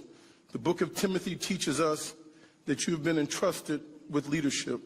Today we pray for the future of this nation, and that you would lead this president into greater levels of compassion for your name's sake. We pray that you would protect him from the iniquities of evil, and that you would give him greater clarity, greater courage, and greater capacity to do what is right in the forever challenges. Today we remind him that the lives of millions of people are in his hands, and that he has the power to turn mourning into dancing, or to reduce the country into a cosmic elegy of chaos and suffering. And it is because of this that we pray that the best of this president would rise among us. For the sake of this nation, for the sake of this world, we pray that goodness and mercy would announce themselves in his life in new and powerful ways. We pray that he would be mindful of the poor, and that he would be invested in the elevation, the alleviation of suffering happening on farms in the Midwest, in the families preparing to bury their loved ones in Minneapolis. Remind him that we are all Americans, all made in the image of God, and that none of us are free unless all of us have our freedoms protected. Many people are not lazy. Many people are simply tired. Many people simply are not okay. Matthew 25 teaches us that faith, that our gifts are given from God, and that we should show them with compassion towards others. But most of all, we pray that you would work out your will in his life. May we all do more for the greater glory of God, because when it's all said and done, we pray as Jesus taught us to pray. We ask that we surrender our all to Jesus. To all hope I give him freely. I will ever love and trust him, and in his life and presence live daily. Thy kingdom come, thy will be done on earth as it is in heaven. Amen.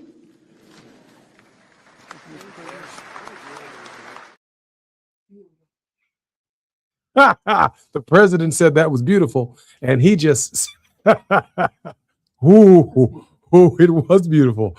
But the look on President Trump's face when Johnson, amen. Amen. Amen. That's all we got. I've seen a person yet stand up to Donald Trump with the character and clarity that Jonathan Jackson delivered that day. I mean, you can imagine, given his personality, Reverend Urey, just how many people are dancing in front of that man every day. Jonathan dropped it on him, Reverend Urey. You know, having been able to walk closely with the Jackson family for many years now, you know, I get to see all of the different dimensions of personalities. So to know the congressman is to know that if you get him off to the side, he's as likely to crack a joke that'll take you, you know, off to the races as anything else. He's got a great sense of humor, but he knows the moment, and he knows the seriousness of the moment, and he also knows that you don't miss your moment, and he didn't miss it. And I think what if you listen carefully to the words of the prayer, I think a lot of folks were really just kind of confused. Was he getting digs in, or was he really giving the president credit? Give him greater compassion, he prayed. Well, I'm not sure he's got compassion at all. So I might have prayed, introduce him to compassion. But in the moment, he recognizes the platform and the stage, because he's got it, right? But he also makes it real clear for folks who are burying their loved ones in Minneapolis. He was all the way in the middle of the street there. It was clear. And so kudos to him. Hopefully the prayer hit the president in a way that might move him. We'll see. But I believe God was listening. That much is for sure. I'm Jesse Jackson Jr., listening to the Jesse Jackson Jr. Show. This is the Politics of Our Faith with Reverend Dr. Todd Urey, Esquire. He's both a lawyer. He practices in a courtroom just about every single day, and he preaches on Sunday full time. 1 foot in the pulpit, 1 foot in the courtroom, but both feet in reality. He's Dr. S. Todd Urey. I'm Jesse Jackson Jr., listening to the Jesse Jackson Jr. Show on KBLA Talk 1580. More when we come forward in just a moment.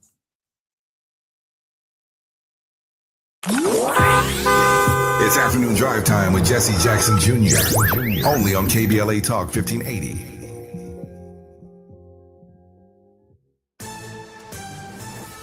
I'm Amber Payton with BIN News Now. Tensions flared during a House hearing when Black New Jersey Representative LaMonica McIver pressed acting ICE Director Todd Lyons with pointed questions. Mr. Lyons, do you consider yourself a religious man?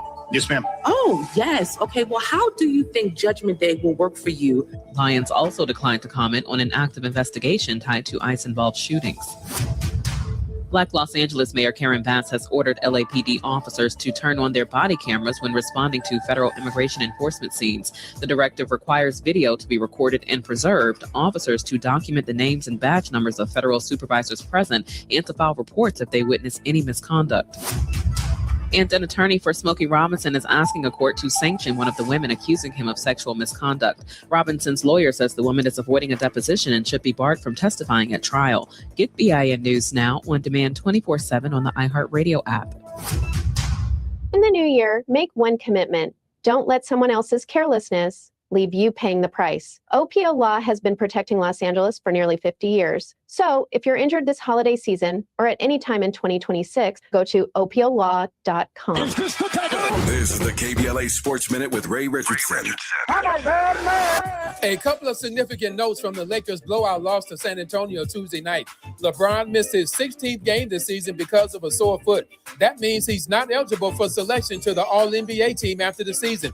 2 years ago, the NBA changed their rules, requiring players to not miss more than 15 games to remain eligible for postseason honors. LeBron had been an All-NBA selection for 21 straight years. San Antonio star Victor Wembanyama scored 37 of his 40 points against the Lakers in the first half. That was the highest first half total by any player this season. Some of the entertainment has been confirmed for NBA All-Star Weekend. Three-time Grammy-winner Ludacris will perform Saturday at the Intuit Dome before the dunk contest. Brandy and Sarah McLachlan will perform the U.S. and Canadian national anthems on Sunday before the All-Star game. No debates, no speculation, just the info you need. That's your KBLA Sports Minute. I'm Ray Richardson. More news, opinions, and conversation when we come forward on KBLA Talk 1580.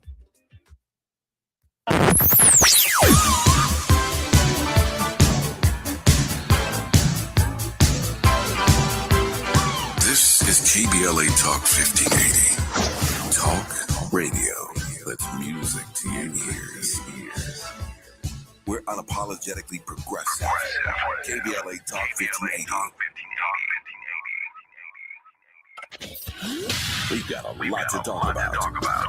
I'm Reverend Gerald, the life coach. Is someone you love struggling with addiction and mental illness? Is improving your family's health important? Want to leave a legacy that your family can grow? Are you ready to enhance your perception of life experiences? Then wake up weekends at 7 a.m. with Urban Family Focus and get the wisdom, opportunity, resources, and motivation to live your best life. Join the conversation on Urban Family Focus Saturday and Sunday at 7 a.m. Unapologetically progressive. KBLA Talk 1580. We've got your black. KBLA Talk 1580. We've got a lot to talk about. KBLA Talk 1580, connecting you with services and solutions. LA County's new Justice Care and Opportunities Department, or JCOD, is here to support justice-involved individuals and their families. The JCOD Support Center is now taking calls at 1-833-LACJCOD. That's 1-833-522-5263. Available 7 days a week from 6 a.m. to 11 p.m. The Support Center is your one-stop shop for re-entry issues and court support. They offer court reminders, connections to local services, transportation assistance for housing, court appearances, and childcare. The JCOD hotline provides personalized help to connect you with services that you need. And don't forget to check out justiceconnect.org for more information. Remember, it's free and available every day at 1-833-522-5263. This is a community call to action from KBLA Talk 1580.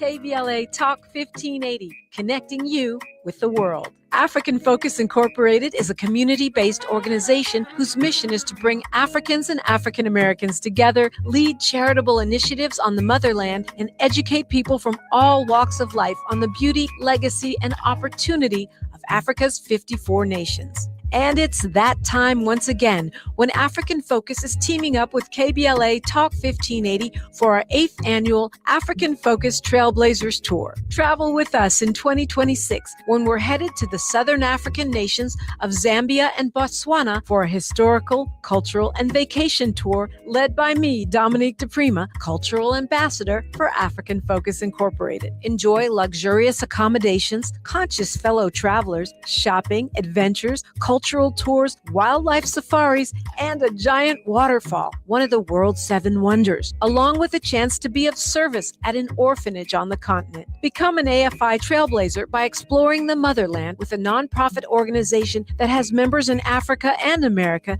to help roll out the red carpet for you, and together we'll make a difference and have fun doing it. For more information, visit africanfocus.org or call 310-676-7300. That's 310-676-7300 or africanfocus.org. Whether it's stateside or exploring the diaspora, we're with you every step of the way. African Focus and KBLA Talk 1580. Come go with us. They call it progress, but progress has a price. Land once held in black hands, taken, stolen, erased. Acres paved into highways, fields burned. Homes replaced by parking lots and broken promises. Every deed lost was a dream deferred. We talk about millionaires, but what about the millionaires that never were? The farmers whose soil was seized, the families who watched their inheritance disappear, the wealth that never had a chance to grow because its roots were ripped from the ground. They took the land, but never the legacy, because the soil remembers, and so do we. Every story matters.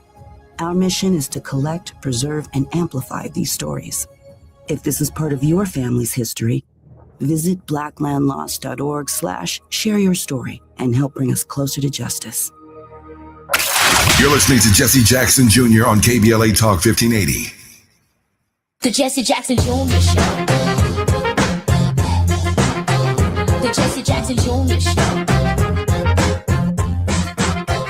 The Jesse Jackson Jr. Show. The Jesse Jackson Jr. Show. King Volley, drop the beat. Come on and talk with me. Come on and listen to the beat. Come on and talk with me. Come on and listen to me. KBLA 1580. Download the app. Hey, this is Jesse Jackson Jr. Welcome forward to the Jesse Jackson Jr. Show. It's Wealthy Wednesdays. Our very special contributor is Dr. S. Todd Yeary. He is one of our most dynamic spiritual leaders on our program. It's February 11th. In 1990, Nelson Mandela was released from Victor Verster prison after 27 years of imprisonment, a pivotal moment in dismantling South African apartheid. In 1644, the first black legal protest in America, 1644. 11 enslaved Africans in New Netherlands, present-day New York, petitioned for their freedom. Their protest was successful, leading to their release and the establishment of the first community of freed Africans in the Americas. Dr. Yeary, welcome forward to the Jesse Jackson Jr. Show. I remember to unmute this time. Glad to be hanging out. Doc, let me ask you a question. There's got to be some things in the news that meet the intersection of the politics of our faith, both your sense of spirituality being challenged, but also the moment, meeting the moment, and what the issues present. Doc, anything on the news that particularly piques your interest where that intersection occurs? Bad Bunny. Oh, wow. Wasn't that something? Listen. Go ahead, Doc. Go ahead, Doc. You know, there's an African proverb that we ought learn how to see the music and hear the dance. That we've become so dependent in our imperial entitlement as Americans that we don't need to learn other folks' language to be able to communicate with them. But then you have this ingenious presentation at the Super Bowl where, music kind of cuts through. I just kind of think about whenever your father would be in the mood, in the moment, he would go in the office and he would turn on his music, and it would kind of channel for him an energy that he needed that would let him connect with what he was doing. So I think that's one, right? That's out of the culture. But then there's the challenge of the moment. The intersection is always what's going on in life. We still have a lot happening. Whether or not it gets reported is a different conversation.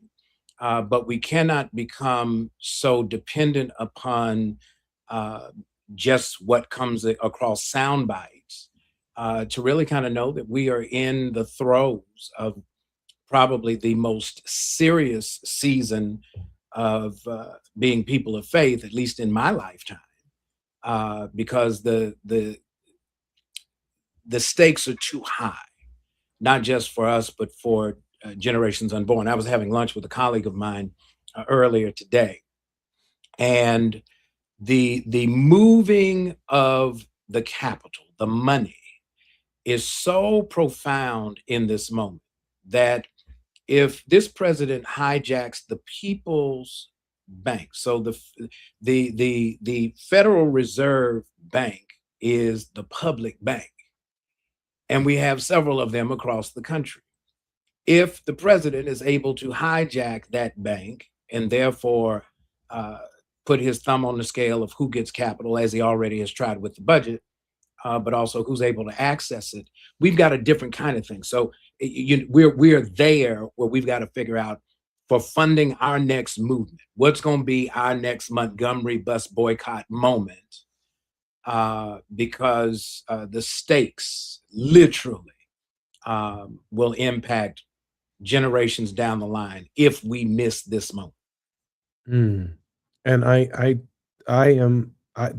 the Bad Bunny presentation didn't end until the English language presentation that showed up on the big screen. But I thought it was an amazing treatment of "We Too Are America." I felt Langston Hughes in the presentation.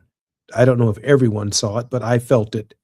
And then the universal nature of it, all of the flags and all of the Afro-Colombian, Afro-Central American, the Caribbean contribution to America.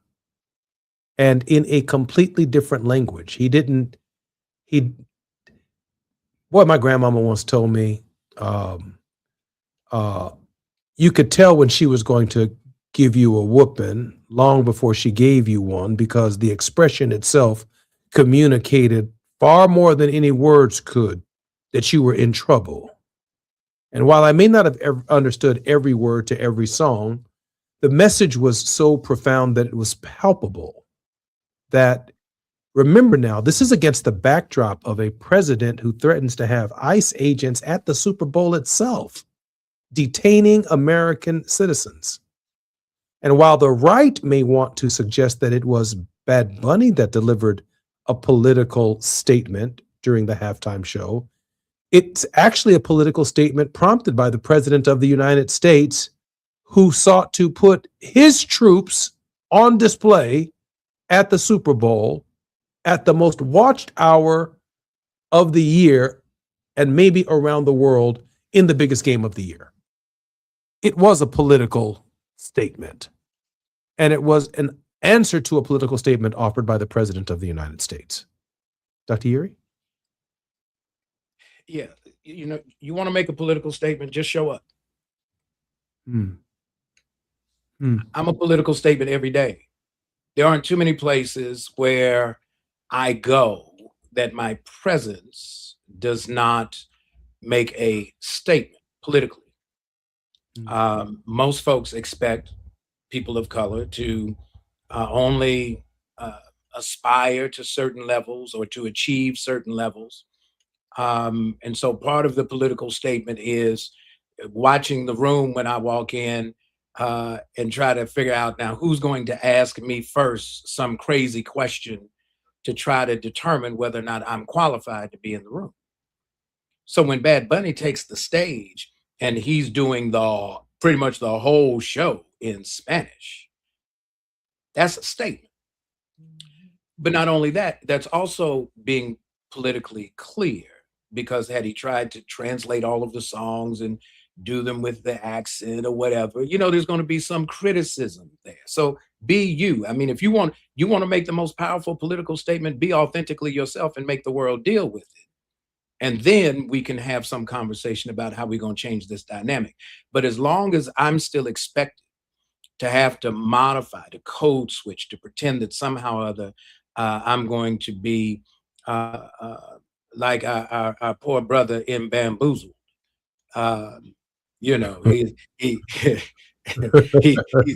He's got his corporate name, but then when he gets on the phone with his mama call him by what's on the birth certificate.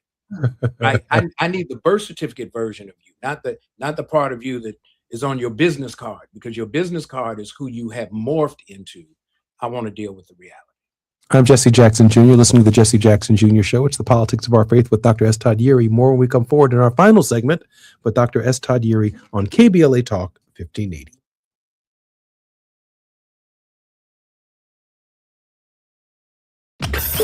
While you're stuck in traffic, we can at least bring you up to speed on the news of the day. You're listening to Jesse Jackson Jr. only on KBLA Talk 1580.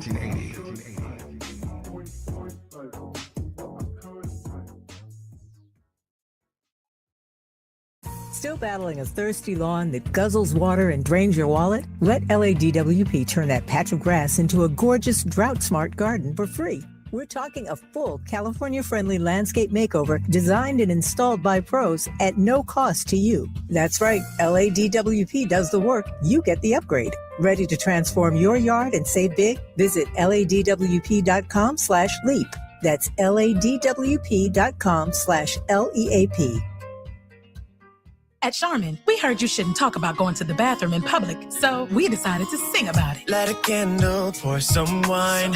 Grab a roll, the soft kind for a little me time. Charmin Ultra Soft Smooth Tear. Wavy edges for my rear. So let the softness caress your soul. Just relax, you're on a roll. Let her rip. Charmin Ultra Soft Smooth Tear. Charmin Ultra Soft Smooth Tear has the same softness you love, now with wavy edges that tear better than the leading one-ply brand. Enjoy the go with Charmin. Taxes was feeling so stuck. Sitting in traffic, squeezing into a parking spot, all to squeeze in getting tax help during your lunch break. Now Taxes is a TurboTax expert who does your taxes for you, while you go about your day getting real-time notifications about their progress and the most money back guaranteed. Now this is Taxes. Intuit TurboTax. See guarantee details at turbotax.com/guarantees. Only available with TurboTax experts. Real-time updates only in iOS mobile app. KBLA Talk 1580. We've got a lot to talk about. KBLA Talk 1580 is committed to self-care and community well-being. Walk Good LA was formed in June 2020, inspired by the Black Lives Matter movement and the beginning stages of the COVID-19 pandemic. What began as a few minutes of breath work and yoga meditation before protests against police brutality turned into a safe space for the community to heal in hard times. The immensely positive response from the community transformed the momentum into a movement. Today, Walk Good LA is a Black and Brown-led community wellness organization based in Los Angeles. They provide spaces for healing through community yoga classes, guided meditations, hikes, run clubs, and other activations throughout Los Angeles that attract hundreds of members weekly. With the help of Propel and Michael B. Jordan, they now have a yoga and wellness studio in Los Angeles called the Walk Good Yard. To join their mailing list and connect with healing spaces, please visit walkgoodla.org. That's walkgoodla.org. Or find them on Instagram at walkgoodla. This is a community call to action, a community call to healing from KBLA Talk 1580.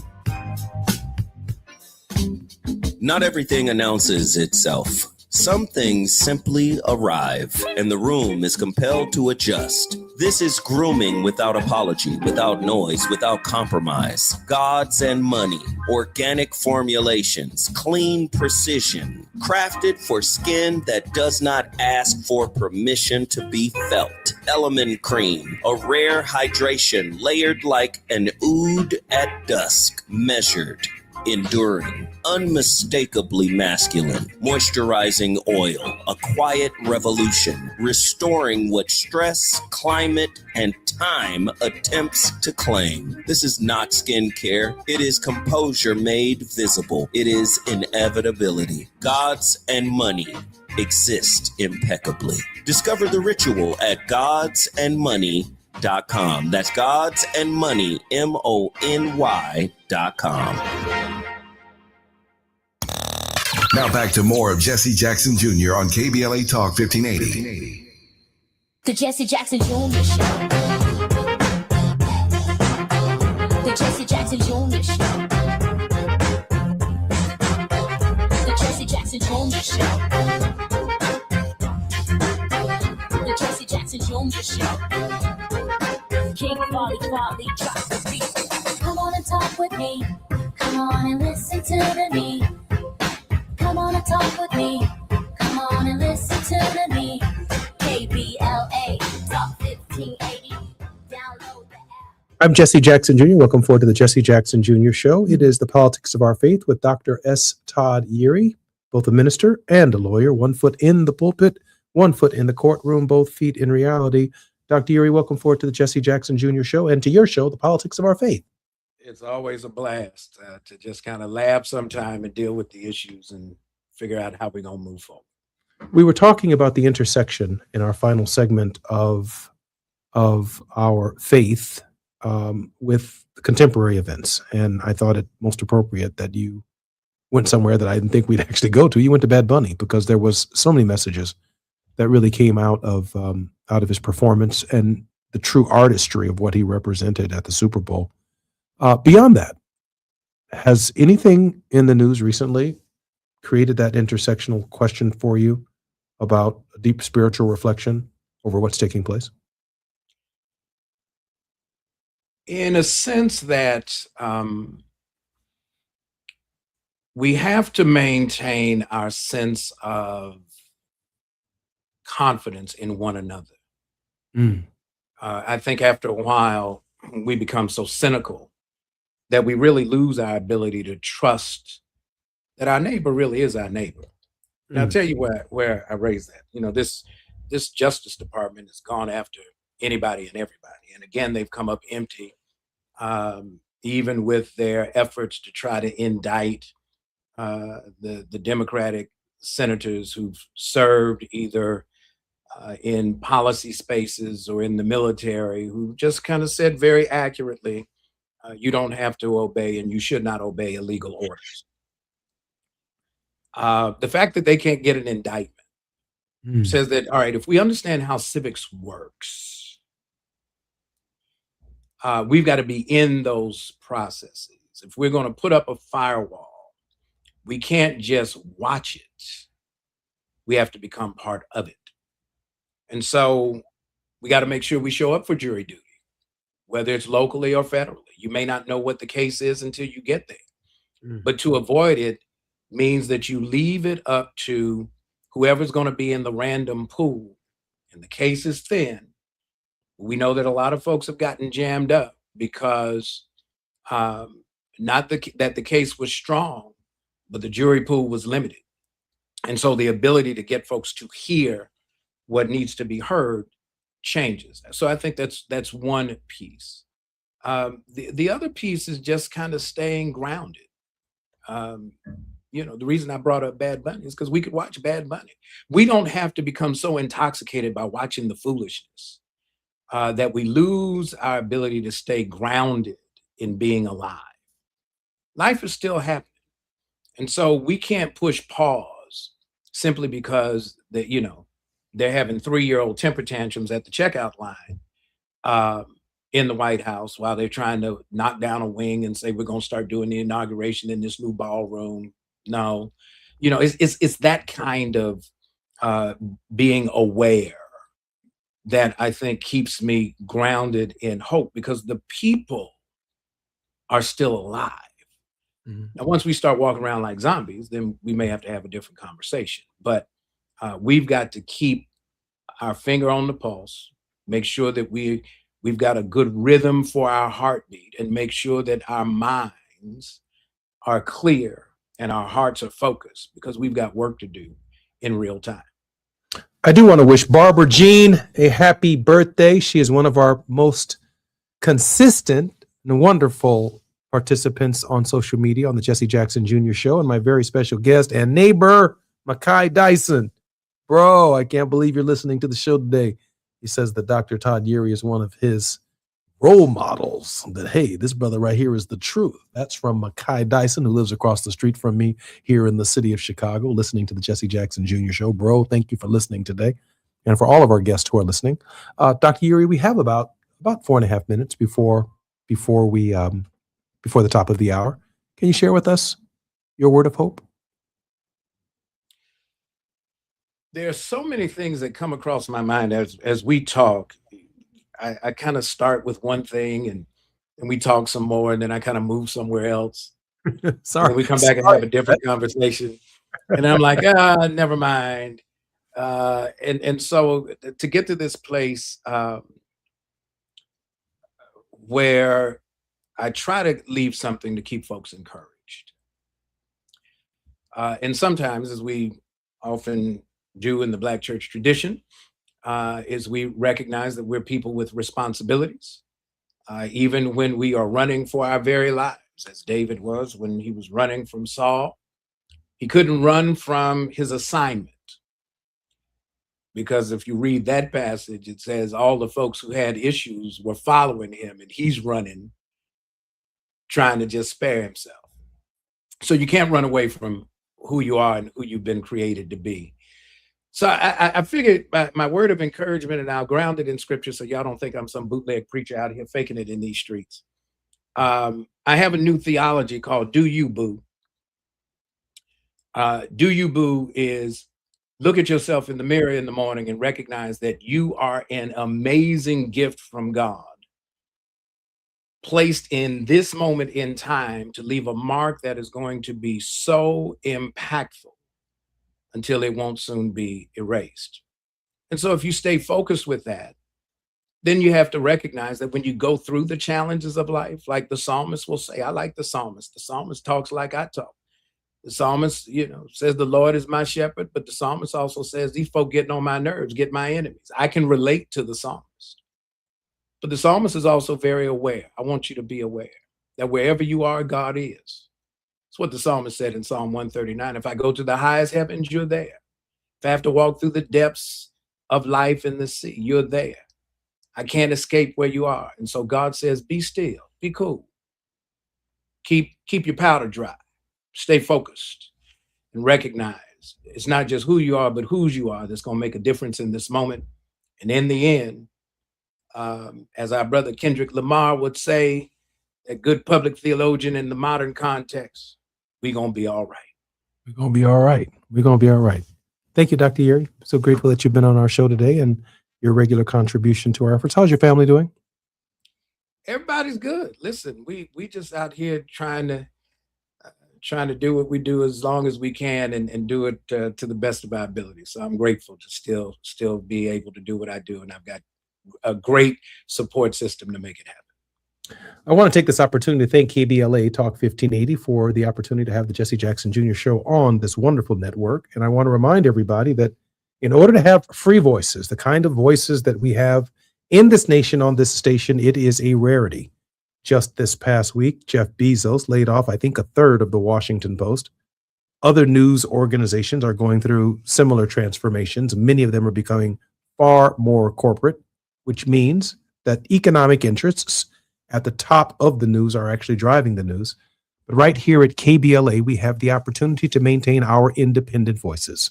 Those independent voices are grounded in a unique spirituality that gives us the courage to wake up every single day, put not only our voices on the lines, but in some cases, our lives on the line. So proud of Don Lemon for standing up and showing us what truth speaking to power truly means.